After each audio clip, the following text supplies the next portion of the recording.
كافة الوسائل المادية والبشرية للعثور على هذه القاصرة في أقصر وقت ممكن.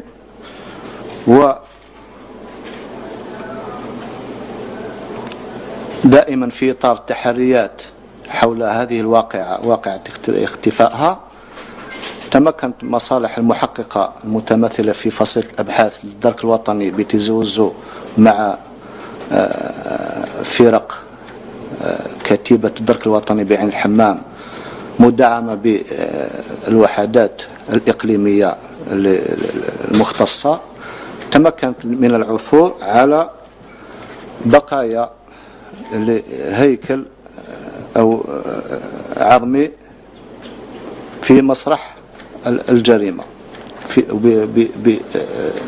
بالتدقيق بقرية مشرق في إحدى الحقول التابعة لقرية مشرق. إثرها تم تسخير أو تكليف أخصائيين للمعهد الأدلة الجنائية للدرك الوطني ببوشاوي لرفع هذه الآثار وتحليلها. وفي هذا اليوم وللأسف الشديد تلقينا نتائج التحليل الأولية لهذه الأشياء المسترجعة من مسرح الجريمة. للأسف كما قلت أكد التحليل الحمض النووي على أنها تابعة للطفلة الصغيرة سمحند نهال رحمها الله. هذا ما يمكن قوله لحد الساعة فيما يخص التحريات الأولية حول اختفاء هذه القاصرة، وأن يعني كل الوسائل المادية والبشرية مسخرة للتحري حول هذه الواقعة، وأن المصالح الأمنية والعدالة تقوم بكل ما في وسعها لإنارة الرأي العام حول ظروف اختطافها أو اختفائها، وأن نتائج التحقيقات فيما يخص هذه الواقعة سوف نتولى بإخطار عائلة القاصرة أولا، وفيما بعد عائلة الإعلام، الأسرة الإعلامية والمجتمع. هذا ما يمكن قوله لحد هذه اللحظة. أشكركم على حضوركم اليوم والسلام عليكم.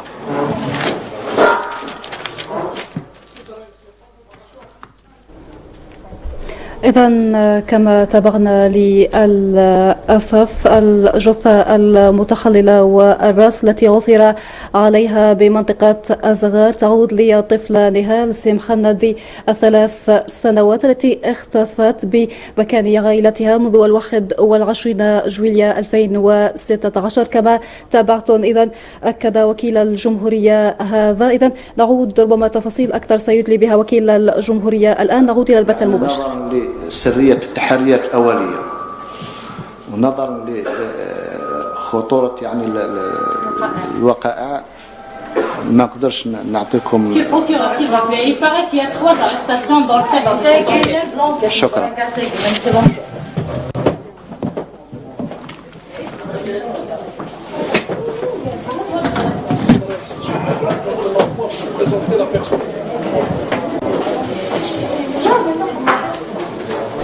إذن وكما أكدت زير نيوز في وقت سابق ربما الجثة المتخللة والرأس الذي عثر عليه بمنطقة أزغار يعود للأسف للطفلة نهال 3 سنوات التي اختفت منذ 21 جويلية 2016 بمكان العائلة. هي نهاية مأساوية أخرى تشهدها أحد البيوت الجزائرية، فحينما تأتي العبارة اختفى في ظروف غامضة أصبحت تتردد بكثرة في مختلف وسائل الأعلام الجزائرية ليتم العثور عليهم وقد فارقتهم الحياة أو تنقطع أخبارهم عن ذويهم للأبد. نتابع سياق هذا التقرير. في عرض هذه المساحة الرعوية ووسط حرش منطقة عبد الوهاب بدائرة وسيف شرقي ولاية زيوزو سقطت ورقة جديدة من أوراق البراءة في الجزائر. سلسلة تطورات دراماتيكية هي تلك التي صاحبت القضية ليظهر الفصل الأقوى في حلقة اختفاء هزت الرأي العام الجزائري لحوالي أسبوعين، ورافق كل المجريات فيها من المواطن البسيط إلى أعلى المسؤولين في البلاد. ووسعت نطاق التحقيق طبعا للعثور على الطفلة نهال، الطفلة البالغة من العمر 3 سنوات والغائبة عن الأنظار، يعثر عليها من قبل قوات الدرك الوطني جثة شبه متعفنة على بعد 500 متر من المكان الذي وجد فيه الراعي حكيم فستانها الملطخ بالدماء كمؤشر أول لوجودها بالمنطقة، وبعد 4 ساعات من التمشيط الموسع من طرف مختلف الأسلاك الأمنية. نهاية مأساوية صدمت عائلة سمحند التي لم تكن تعلم أن حفل الزفاف الذي جاءت لتقضيه بأعالي القبائل قادمة من وهران سيتحول إلى مأتم يخطف فلذة كبدها وللأبد. تخيلي في برها نقول لك 11 وربع كنت معاها هكا تدخل وتخرج من الدار. نهاية صدمت أيضا 40 مليون جزائري تابع لحظة بلحظة تطورات الملف وتعاطف بقوة مع كل صغيرة وكبيرة رافقت البحث المستمر عن الطفلة المختفية. قضية اختفاء أم اختطاف هو المنعرج الجديد الذي سيأخذه التحقيق الأمني، وأيا كانت النتيجة فلا خلاصة تعلو عن كون الطفولة بالجزائر تصاب مرة أخرى في العمق وبشكل أكثر فظاعة. وما نعجز عن التعبير وتتوارى الكلمات لهول الفاجعة التي لم تصب فقط عائلة سمحند بل أصابت كل الجزائري. للوقوف على هول هذه الفاجعة يحضر معي في البلاطو كل من سيدة زهرة فاسي أخصائية اجتماعية، وأيضا خديجة مسلم أستاذة أيضا محامية.